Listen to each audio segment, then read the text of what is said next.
When it comes to YouTube and promoting your YouTube channel, all you have to do is learn how to make content that people respond to at a competitive rate for the platform. So when it comes to YouTube, the whole thing is a big contest. And when you are publishing videos to YouTube, you just have to make videos for the group of people that YouTube is showing your content to. You have to make videos that those people respond to at a rate that's competitive to the other videos that YouTube is showing to those people. And then once you do that, then you don't have to worry about promoting your videos anywhere. You don't have to worry about, sharing anything or anything like that, because YouTube's system is good enough to do all of that work for you. What you do have to do is, instead of, trying to figure out how to promote the content, spend that time, instead of thinking, okay, how do I promote my videos? Instead of thinking that way, think, okay, how can I make videos so good that people are topically, that they have to watch them? And how can I make them so good that when people come into them, that by the time they're finished with it, they've liked that video, they've subscribed to your channel, they're probably down there leaving comments, like that kind of stuff.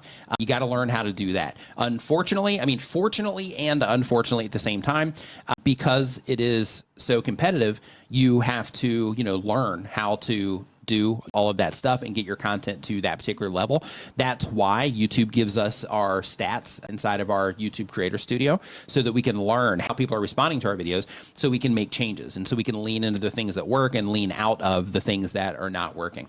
That's why we have our audience retention reports, so we can see and identify problems. So let's say, for example, you publish a video and you're like, hey, my click-through rate's high, but this video isn't, getting much views. Like, what's going on? One, you can look to see how many impressions you've had. So it's typical to have higher everything when you haven't had a lot of impressions. And impressions when they show it to somebody on the platform.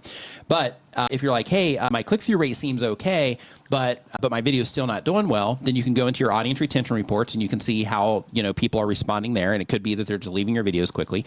There's also a drop down in there called compared to other videos, and that can tell you a lot too, because you can also see there how your videos are comparing against other videos of similar length on the platform, which tells you, like, hey, am I being competitive or not?